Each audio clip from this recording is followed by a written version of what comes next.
Awal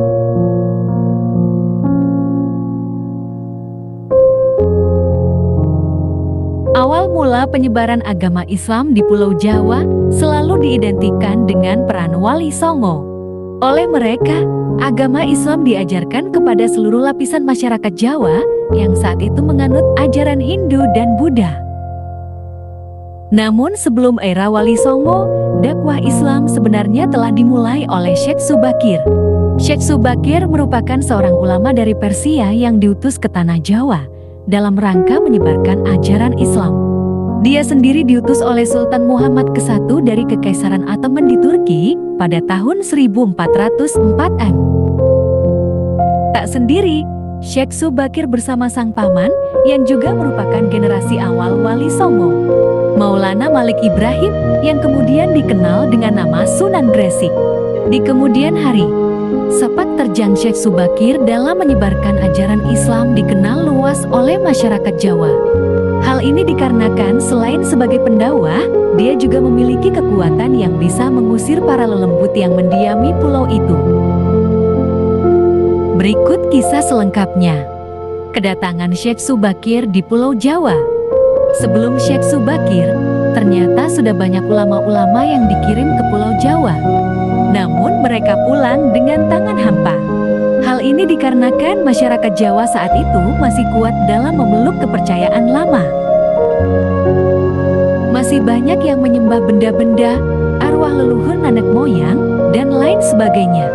Oleh karena itulah mereka mendapat tantangan berat dan hanya sanggup mengislamkan segelintir orang saja.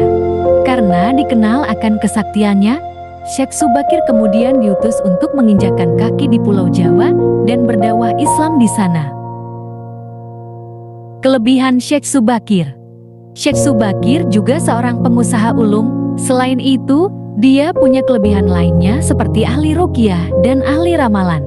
Hal inilah yang konon membuat banyak bangsa jin merasa segan dan menyingkir ke daerah Alas Roban, Gunung Merapi, dan Lat Selatan. Selain itu, Syekh Subakir konon memiliki batu hitam yang memiliki kekuatan magis. Di tanah Jawa, batu itu konon ditancapkan di Gunung Tidar, Magelang. Batu itu dipercaya memiliki kekuatan gaib yang bisa membuat bangsa jin bergejolak dan akhirnya melawan Syekh Subakir. Namun pertarungan itu akhirnya bisa dimenangkan oleh Syekh Subakir. Ahli lingkungan. Selain memiliki kesaktian, ternyata Syekh Subakir merupakan ahli ekologi atau ahli lingkungan. Ia melarang masyarakat untuk membuat sumur di kawasan Gunung Tidar.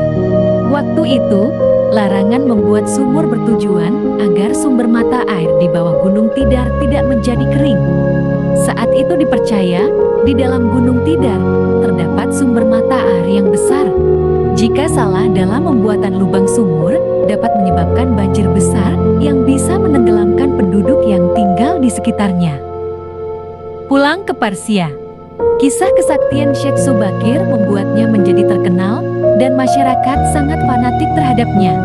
Karena kefanatikan itu bisa mengganggu ketauhidan masyarakat Jawa, Syekh Subakir akhirnya memutuskan kembali ke Persia pada tahun 1462 Namun hingga kini, petilasannya tersebar di berbagai tempat di Indonesia. Salah satunya berada di Gunung Tidar. Hingga kini, sosoknya begitu melegenda di kalangan masyarakat Jawa dan sering dikaitkan dengan hal-hal yang mistis.